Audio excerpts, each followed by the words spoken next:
अस्सलामु अलैकुम वरहमतुल्लाहि वबरकातुहू। आज तिलावत पारा नंबर 10 समाप्त करते हैं। तमामी दोस्त वीडियो को लाइक ज़रूर करें। अऊज़ु बिल्लाहि मिनश शैतानिर रजीम, बिस्मिल्लाहिर रहमानिर रहीम।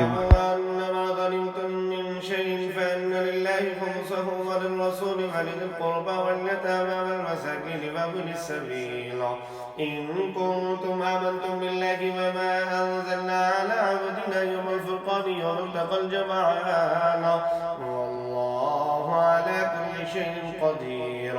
إذ أنتم بالعدوة الدنيا وهم بالعدوة القصوى والركب أسفل منكم ولو تبعتم لاختلفتم في الميعاد ولكن ليقضي الله أمرا كان مفعولا ليهلك من هلك عن بينة ويحيى من حي عن بينة وإن الله لسميع عليم.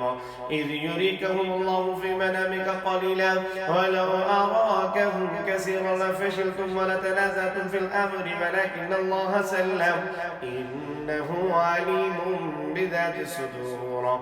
وإذ يريكموهم إذ التقيتم في أعينكم قليلا ويقللكم في أعينهم ليقضي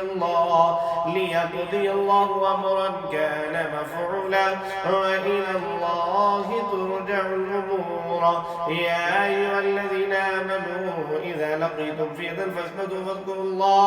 فاثبتوا واذكروا الله كثيرا لعلكم تفلحون.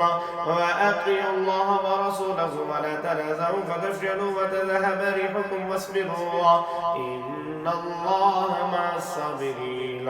ولا تكونوا كالذين خرجوا من ديارهم بطرا ورئاء الناس فيصدون عن سبيل الله والله بما يعملون محيط.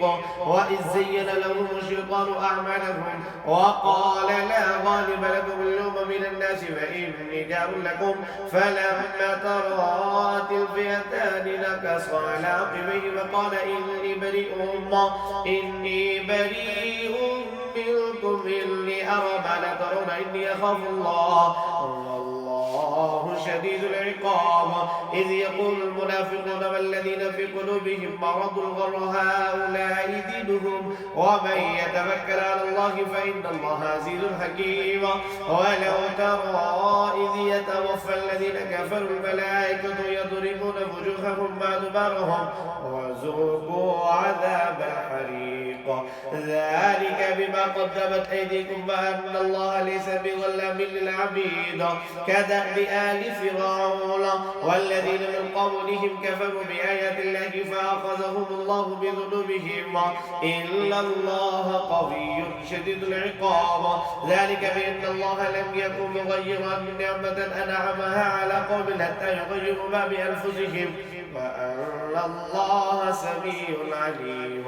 كدأب آل فرعون والذين من قبلهم كذبوا بآيات ربهم فأهلكناهم بذنوبهم وأغرقنا آل فرعون وكل كانوا ظالمين.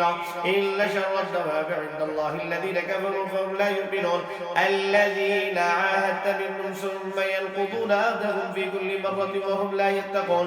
فإما تثقفنهم في الحرب فشرد بهم من خلفهم لعلهم يذكرون.